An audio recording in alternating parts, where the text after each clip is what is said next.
Morning 8th class. We are on chapter number 6 of our political science civics, understanding criminal justice system. So in our yesterday's class we had a kind of role play in which you people actually played the role of various characters that is given in the book. Basically about you can say a crime that took place, यानी कि एक चोरी हो गई थी gold chain की of a lady and then the maid was accused. तो कैसे उसको पहले पकड़ा, FIR हुआ, पहले FIR हुआ, then उसको अरेस्ट किया, फिर कैसे उसके भाई को अरेस्ट किया and then finally कैसे केस हुआ and finally she was proved innocent. सो इस केस के थ्रू हमें बहुत सारी चीजें जो है क्लियर हो जाएगी कि इस पर्टिकुलर पर्सन का ये काम है, पुलिस का ये काम है, लॉयर्स का ये काम है, जज का क्या काम है. Things are clear to us if we want to understand it through this small act, है ना. So now we move on to the detail of it. So हमें जब बेसिक आइडिया भी हो ही गया है कि क्या क्या रोल किसका है, उसी को हम थोड़ा सा और डिटेल में क्या कर लेते हैं, समझ लेते हैं. सो सबसे पहले we come across about what is the role of police, ठीक है, इन इन्वेस्टिगेटिंग अ क्राइम. तो one important function of police जो है वो होता है इन्वेस्टिगेट करना. जो भी कंप्लेन आई है अबाउट अ क्राइम, कि कोई क्राइम हुआ है तो उससे रिलेटेड जो कंप्लेन आई है उसको इन्वेस्टिगेट करना है कि क्राइम कब हुआ, कैसे हुआ, असली में हुआ, किसने किया, and these kind of things उनको इन्वेस्टिगेट करना है. ओके, सो हम ये देखते हैं कि एक इन्वेस्टिगेशन में क्या क्या चीजें जरूरी होती है. सबसे पहले तो रिकॉर्ड करते हैं वो स्टेटमेंट, किन किन के विटनेस के. विटनेस कौन होते हैं, basically who say that who have seen the crime happening, मतलब जिन्होंने देखा है होते हुए, ठीक है, चाहे चोरी हो चाहे कोई भी तरीके का क्राइम हो, या फिर और कोई एविडेंस, कोई ऐसी एविडेंस मिली है उनको, कोई ऐसा कोई चीज मिली है, कोई इंस्ट्रूमेंट मिला है, कोई टूल मिला है जो कहीं पड़ा हुआ है जिससे लगता है कि हाँ क्राइम हुआ है, क्राइम से रिलेटेड है, तो उन सबको कलेक्ट करना. On the basis of investigation police जो है उनको एक मतलब इन्वेस्टिगेशन के बेसिस पे एक आइडिया लगाना होता है कि भाई असली में ये क्राइम हुआ है या नहीं हुआ है, and who can be guilty, यानी जो अक्यूज पर्सन है. जब फाइनली उनको ये पता चल जाता है कि हाँ this is the person who may have done this, तो वो क्या करते हैं उस अक्यूज पर्सन के लिए दे फाइल अ चार्जशीट, ठीक है, they file a chargesheet in the court. As stated at the beginning of the chapter कि पुलिस का काम जो है वो ये डिसाइड करना नहीं है कि कौन गिल्टी है या कौन इनोसेंट है. पुलिस को सिर्फ इन्वेस्टिगेट करना है, उसके बेसिस पे जो अक्यूज्ड है उसको पकड़ना है और उसको कोर्ट के सामने लाना है. जो असली काम होता है of giving judgement is done by जज, not by police. As they are telling us that we have already read in unit 2, हमने पढ़ा था कि रूल ऑफ लॉ क्या होता है. लॉ जो है वो एक तरीके से कैसे सबके लिए होता है, और इसमें जो पुलिस है उसका क्या रोल होता है. पुलिस का रोल बेसिकली हमेशा इन्वेस्टिगेशन का होता है, बट इन्वेस्टिगेशन भी उनको कुछ लॉज के अकॉर्डिंग करनी होती है, ठीक है. So they have to do it according the law, with following the laws, rules and laws, and with full respect to human rights. यानी कि आपने जिनको पकड़ा है, जिनको अरेस्ट किया है, उनके जो ह्यूमन राइट्स है, उनके जो बेसिक राइट्स हैं वो आप वायलेट नहीं कर सकते. और आप जिस तरीके से इन्वेस्टिगेट करते हो उसके लिए भी कुछ रूल्स एंड रेगुलेशंस है, वो आपको फॉलो करनी ही पड़ेगी, ठीक है. तो सुप्रीम कोर्ट ने कुछ गाइडलाइंस दी है जो पुलिस को फॉलो करनी पड़ती है at the time of arrest, detention, यानी जब उनको पकड़ के रखते हैं जो अक्यूज होता है उसको. उसके बाद इंटेरोगेशन, इंटेरोगेशन जब पूछताछ होती है उसके भी कुछ रूल्स होते हैं. Police are not allowed to torture और बीट और shoot anyone during the investigation. We have already covered this part. We are just doing it again so that we have a kind of revision. तो police जो है वो torture नहीं कर सकती है, बीट नहीं कर सकती है, किसको शूट नहीं कर सकती है at the time of investigation. अगर कोई नॉर्मल भी पनिशमेंट, नॉर्मल ऑफेंस भी हुआ, उसके लिए भी वो पनिशमेंट नहीं दे सकती है to a person, because they are not having the right to tell that who is guilty or who is innocent, and they cannot punish them. The work of telling whether a person is guilty or not and जो उनको punishment दी जाती है, that is done by the court, not by the police. तो इसी से related article 22 जो है अपना constitution का, जिसमें criminal law guarantee कुछ इसमें पॉइंट्स है जिसमें हमें ये बताया गया है कि कुछ फंडामेंटल राइट्स होते हैं जो अरेस्टेड पर्सन के भी होते हैं, उसको भी वायलेट नहीं किया जा सकता. सबसे पहली चीज तो है कि उनको इन्फॉर्म किया जाता है at the time of arrest कि उनको किस काम के लिए, मतलब ऐसी क्या चीज हुई है जिसके कारण उनको अरेस्ट किया गया है, उनको रीजन बताना ही पड़ेगा. ठीक है. सेकेंड जो अपना इसमें हमने पढ़ा था रीजन जो है वो ये है कि जिसको अरेस्ट किया है उसको प्रेजेंट करना है before the magistrate with in 24 hours of arrest, है ना. 24 आवर्स ऑफ अरेस्ट के भीतर ही आपको क्या करना पड़ेगा, उसको मैजिस्ट्रेट के सामने लेके जाना पड़ेगा. कन्फेशंस जो है जो पुलिस कस्टडी में ली गई है उसको एविडेंस नहीं माना जाएगा. ठीक है. एंड लास्ट ये है कि जो एक बॉय है अंडर 15 इयर्स ऑफ एज या फिर विमेन, उनको सिर्फ और सिर्फ क्वेश्चन पूछताछ के लिए आप नहीं बुला सकते हो इन पुलिस स्टेशन. ये कुछ रूल्स हैं जो फॉलो करने पड़ते हैं पुलिस को भी. ठीक है. ये सुप्रीम कोर्ट ने अपने ये लॉ बनाए हैं. बेसिकली आर्टिकल 22 है ये कॉन्स्टिट्यूशन का, जिसके थ्रू हम बोलेंगे कि ये कुछ राइट्स हैं जो इवन अक्यूज्ड के पास होते हैं और जो पुलिस है उनको भी ये रूल्स फॉलो करने ही पड़े. ठीक है. तो जब अपना ये हो गया तो we move on to the next topic related to this only. अब जो सुप्रीम कोर्ट ऑफ इंडिया है उन्होंने कुछ स्पेसिफिक रिक्वायरमेंट्स और प्रोसीजर दिया पुलिस को कि आप इन प्रोसीजर्स के थ्रू ही काम कर सकते हो, और बाकी कुछ एजेंसीज को भी. क्या है, जब आप अरेस्ट करते हो, किसी को जेल में रखते हो, डिटेंशन या इंटेरोगेशन, उनसे पूछताछ करते हो, तो आपको कुछ तरीके हैं, सिर्फ आप उन्हीं तरीकों से अपना काम कर सकते हो. ठीक है.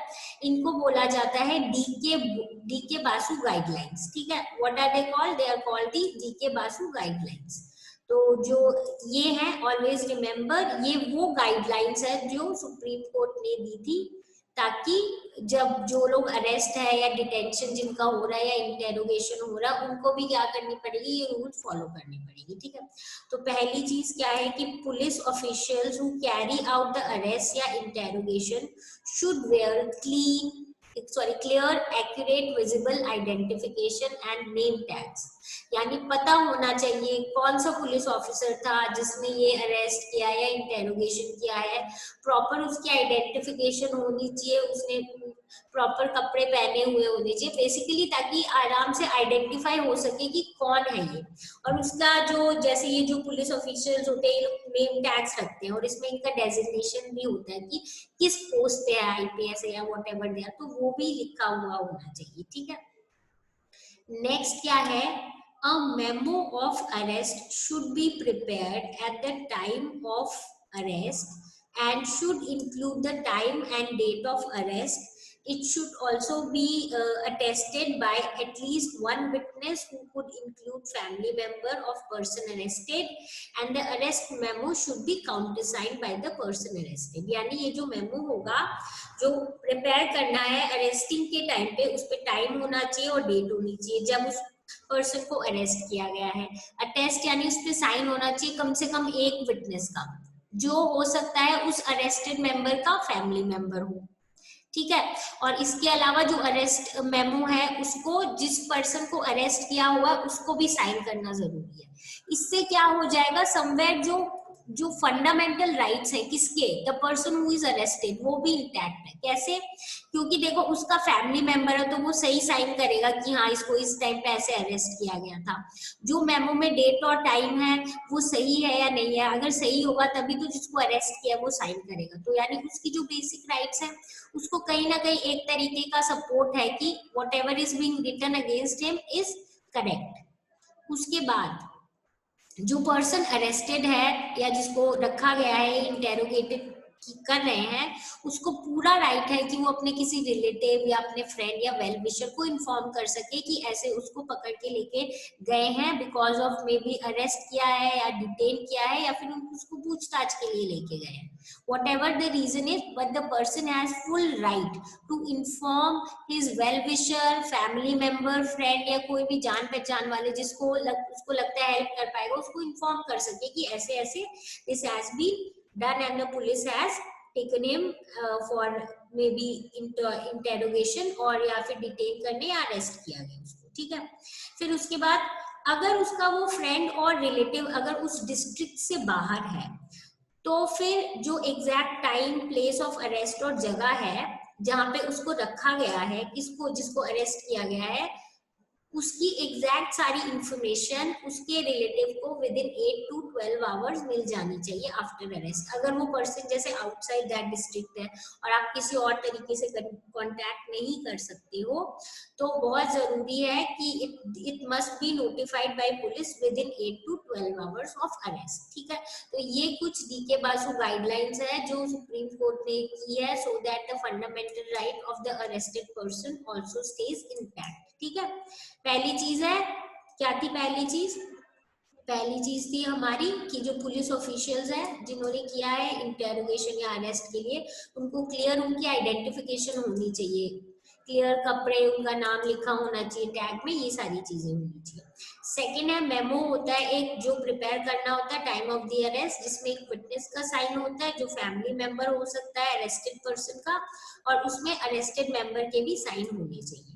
नेक्स्ट है कि जो पर्सन अरेस्टेड है उसको पूरा राइट है कि वो अपने रिलेटिव्स या फ्रेंड्स को इन्फॉर्म कर सके, और अगर ऐसा वो बहुत दूर रहता है, विद इन डिस्ट्रिक्ट नहीं है, तो उनको इन्फॉर्मेशन मिल जानी चाहिए between 8 to 12 hours after arrest. ठीक है, so this is when we talk about the rights relating to the arrested person. ठीक है, now they have given us a few questions to think on कि let us return to the story of Shanti and answer these questions कि जब शांति को arrest किया गया था तो एसआई राव ने उनके ब्रदर को भी अरेस्ट कर लिया था 2 days के लिए। क्या ये लीगल है?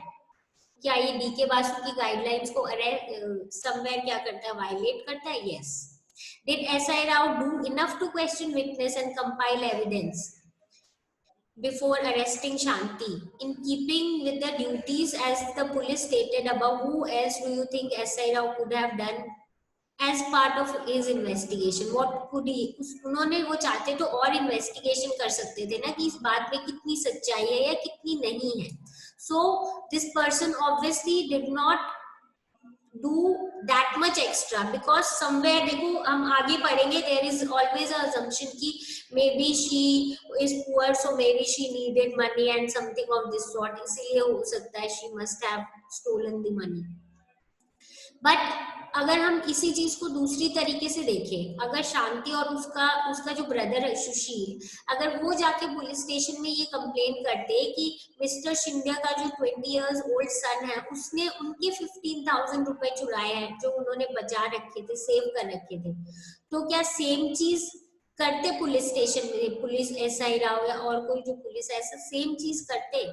नहीं करते समवेयर, क्योंकि उनके मन में ऐसे हो जाता है कि शी इज पुअर, कैसे 15,000 आएगा, और उनका बेटा तो इतने मतलब अमीर पेरेंट्स है उसके, तो why will that child, why will that मतलब बॉय स्टील द मनी। ठीक है, तो कुछ चीजें हैं that we have to understand कि थ्योरेटिकली कुछ कुछ कमियां होती है and we are the people who can change this because you people are the future and if you go into such kind of services then you will be the one who will bring change. Okay, so now moving on to the chapter again, जो अपनी first information report है वो क्या होती है। हमने बोला पहले तो जाके अपन पुलिस स्टेशन में एफआईआर करते हैं, तो एफआईआर क्या होती है? FIR is first information report, ठीक है। Now what is it? That is what we will study in detail now. So FIR is actually the, you can say it is, जब भी रजिस्ट्रेशन होता है FIR का, तो इसी टाइम से हम क्या बोलेंगे, इन्वेस्टिगेशन शुरू होती है into a crime. So basically इसके रजिस्ट्रेशन के बाद, FIR के रजिस्ट्रेशन के बाद फर्स्ट इंफॉर्मेशन रिपोर्ट, जब हमें नाम से ही पता चलता है सबसे पहले इंफॉर्मेशन आने के बाद फिर इन्वेस्टिगेशन शुरू होता है। जो अपना लॉ है वो क्लियरली स्टेट करता है कि it is compulsory for officer in charge of a police station to register FIR. सबसे पहली चीज जो जरूरी है वो क्या है कि आपको एफआईआर लिखनी पड़ेगी, आपको बेसिकली जो एफआई है उसको रजिस्टर करना ही पड़ेगा, ठीक है। उसके बाद basically about what, about the cognizable offence. Cognizable का मतलब क्या है? बेसिकली जो offence for which the police में अरेस्ट द पर्सन, यानी जिस चीज के लिए अरेस्ट कर सकते कि भाई एफआईआर है तो इसके बेसिस पे अगर ये क्राइम हुआ है तो we can arrest this because somebody must have told कि this person is the suspect, या ये अक्यूज है इसके अकॉर्डिंग इसने किया, तो उसके बेसिस पे क्या करते हैं जो पुलिस है उस एफआईआर के बेसिस पे कॉग्निजेबल ऑफेंस के हिसाब से उस पर्सन को अरेस्ट कर सकती है, ठीक है। नाउ ये जो इंफॉर्मेशन है it can be given to police, या तो ओरली दे सकते हो आप, रिटन में दे सकते हो। एफआईआर यूजुअली क्या क्या चीजें उसमें लिखी हुई होती है, डेट होता है, टाइम होता है और प्लेस ऑफ ऑफेंस होता है। इसके अलावा और डिटेल्स होती है बेसिक फैक्ट्स की, ऑफेंस की, कि क्या हुआ। जैसे उन्होंने बोल दिया गोल्ड चेन हुई है, कितने पैसे थे उसके बैग में, पैसे थे इसलिए इतना, और सिर्फ मतलब अकॉर्डिंगली सिर्फ वही है जो रूम में आती है और बाहर वाला, और ये जो इम्पोर्टेंट डिटेल्स है उसके अकॉर्डिंग, ठीक है। और पूरा डिस्क्रिप्शन ऑफ इवेंट्स होता है कि कैसे क्या हुआ, अगर विटनेस जिस हिसाब से जो बताते जो रिपोर्ट करने आए हैं उसके हिसाब से। अगर आइडेंटिटी अक्यूज पर्सन की पता होती है और विटनेस जो है उनके बारे में भी पता होता है, तो ऑब्वियसली वो भी क्या होते हैं, मेंशन होते हैं एफआईआर में। एफआईआर ये भी स्टेट करती है नेम और एड्रेस जिसने कंप्लेन की है उसकी भी होती है, ठीक है। और एक तरीके से पुलिस जो है रजिस्टर करती है क्या चीज, कि जो भी आपने जो जो बातें बोली है, जो जो पुलिस ने लिखी है उसमें कंप्लेन जिसने की है उसके भी साइन होते हैं कि ऑब्वियसली उसने जो कंप्लेन की है वही पुलिस ने लिखी है, तो वो उसको पढ़ के एंड अकॉर्डिंगली दे साइन है। अब जिसने कंप्लेन की है उसके पास ये लीगल राइट भी है कि उसको एक कॉपी मिल सकती है, एक फोटोकॉपी, एक कॉपी मिल सकती है किस चीज की, जो एफआईआर पुलिस ने की है, क्योंकि उसके बेसिस पे ही की है जो उन्होंने की है उसके अकॉर्डिंग, ठीक है।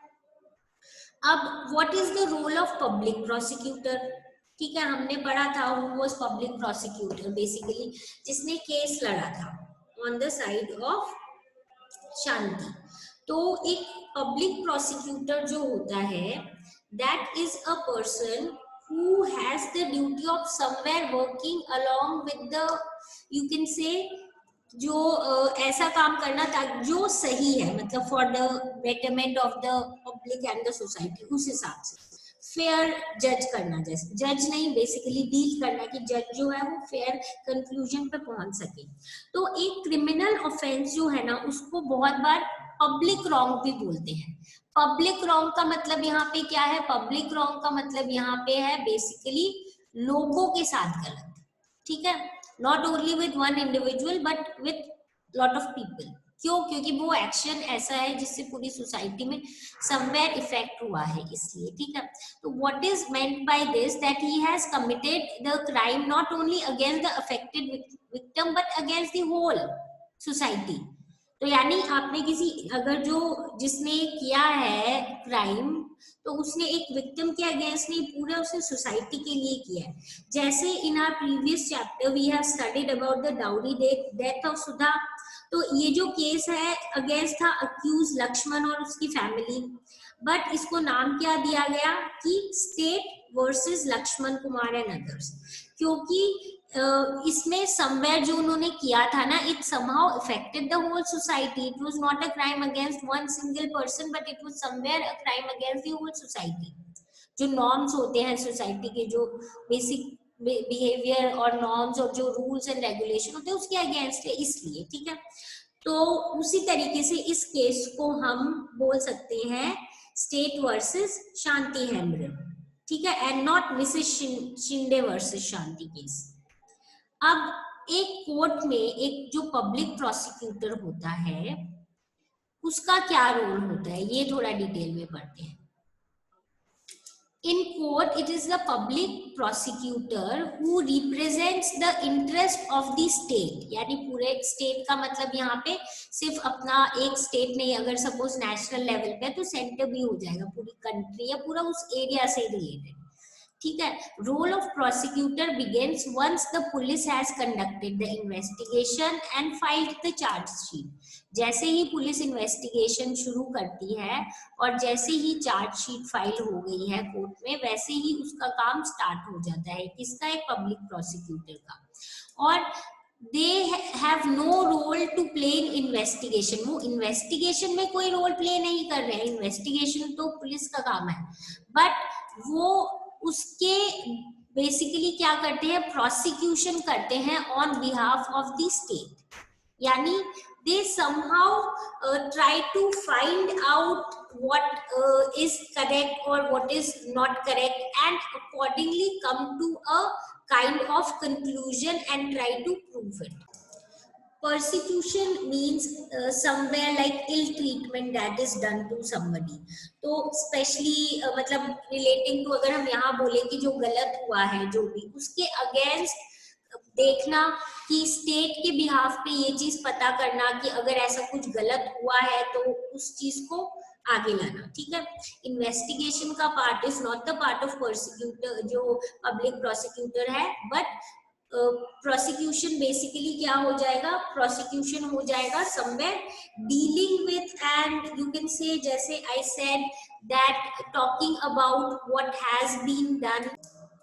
मतलब persecution in the sense, sorry, prosecution का मतलब क्या होता है, प्रोसिक्यूशन का मतलब होता है बेसिकली ये देखना, कंडक्टिंग समवेयर लीगल प्रोसीडिंग, कुछ स्टेप्स लेना on behalf of, on behalf of the state. On behalf of the state means that मतलब स्टेट की तरफ से ये पता करना एक लीगल प्रोसीडिंग की क्या चीज सही है, क्या चीज गलत है.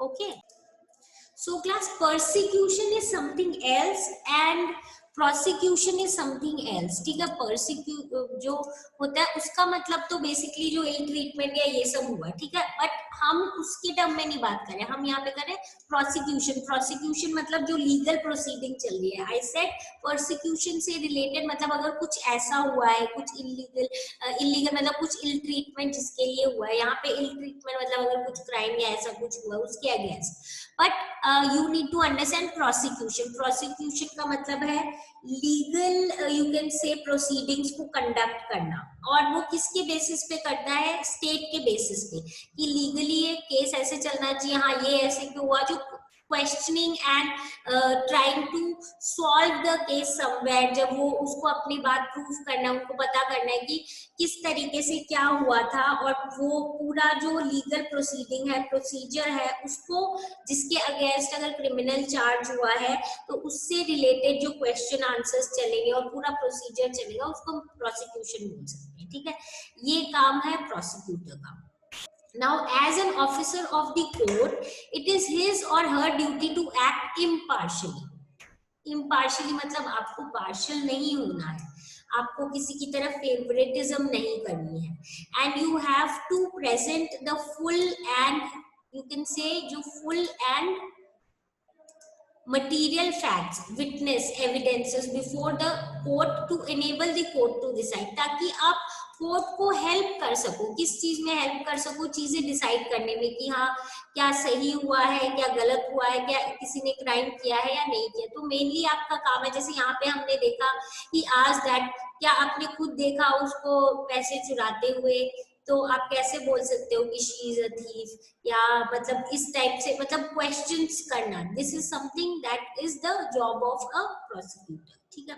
Now what is the role of जज, जज का क्या रोल है? जज जो है, जज is kind of an umpire, umpire यानी कि जो चीजें हो रही है वो देख रहे हैं, दोनों साइड के लॉयर्स किस हिसाब से बात कर रहे हैं, क्या एविडेंसेस है, क्या प्रूफ है, इसके बेसिस पे वो डिसाइड करते हैं कि क्या वर्डिक्ट होना चाहिए, क्या जिसके ऊपर जो अक्यूज है उसने ये क्राइम किया है या नहीं किया है।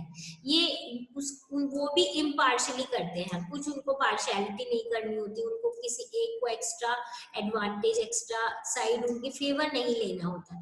जज जो है वो सारे विटनेस को सुनता है, एविडेंसेस को अच्छे से देखता है, प्रोसिक्यूशन और डिफेंस, डिफेंस एक साइड होता है और प्रोसिक्यूशन एक साइड होता है।